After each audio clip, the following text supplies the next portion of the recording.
नमस्कार. मी स्वाती कौशिक. अक्षरधन कथा अभिवाचन स्पर्धेसाठी मी स्वप्ना मुळे माई यांची चांदण्यांची ओटी ही कथा त्यांच्या परवानगीने सादर करीत आहे. ती चहाचा कप घेऊन अंगणात झोपाळ्यावर येऊन बसली. आईचा 14वा कालच झाला होता. ती उद्याच परत जाणार होती.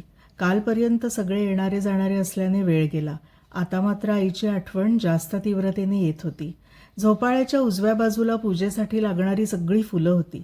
कान्हेरी तर किती आवडायची तिला. म्हणायची रूप आणि गंध नसला तरी 12 महिने देवाला सेवेत हजर असते ही. मोरपिसासारखा निळा गोकर्ण तर लाडाने गच्चीत चढवून दिला होता तिने. तुळशी तर किती आल्या आहेत. मागे आपण एकदा म्हणालो होतो, ग आई तुळशी काढून टाक, एखादी ठीक आहे. तर म्हणाली होती, माझं ऑक्सिजन हब आहे ते. सकाळचा पेपर मी तिथेच बसून वाचते आणि माझ्या सावळ्या विठ्ठलाला गळाभर तुळशीमाळ घातली की छान दिसतो ग तो. आईचं फुलांचं झाडांचं वेड तिला कायम हिरवगार ठेवायचं. अण्णा गेल्यावर आपण किती म्हटलं होतं, चल माझ्याकडे राहायला, पण नाही आली. घरातल्या वस्तूमध्ये ती होती. छोटीशीच खोली आणि हे अंगण. आपलं लग्न, बाळणपणं, बारशी, आपल्या 2 लेकरांसोबत माहेरपण सगळं हौशीने करायची. प्रत्येकाच्या वयाचं होऊन वागता यायचं तिला. म्हणून तर सगळ्यांना हळहळ वाटली आहे तिच्या जाण्यानं. जाण्याच्या काही दिवस आधी तर बोलली होती आपल्याशी, यावर्षी अधिक मास आहे, तू जरा निवांत ये ग. तुझी नेहमीची ऑफिसची धावपळ नको. तुला गरम गरम गुळाचे अनारसे खाऊ घालेन. माझे हातपाय धड आहेत तोपर्यंतच माहेर आहे ग बाई.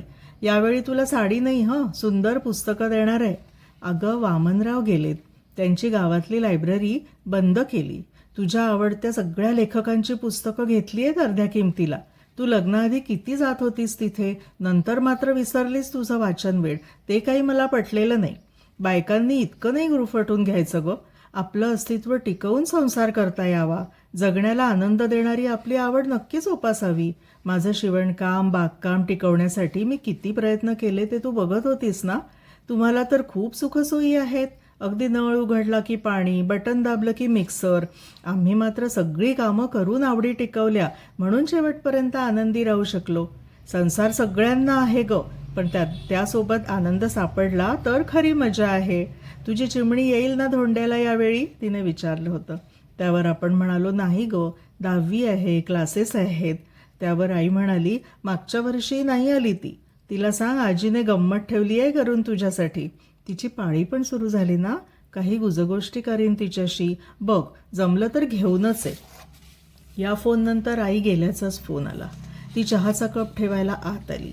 छोटासा ओटा, देवघर, शिलाई मशीन, सगळीकडे प्रसन्नता होती. ती सगळीकडे हळुवार हात फिरवत राहिली. मध्येच डोळे झरझर वाहत होते. तेवढ्यात रमाबाई आल्या. ताईसाहेब, आजीबाईंनी निरोप ठेवला होता हो तुमच्यासाठी. ती तुमच्यासाठी आणलेली पुस्तकं आणि त्या ट्रंकेत एक ओटी आहे, ती तुमच्या लेकीसाठी ठेवली आहे बरं का.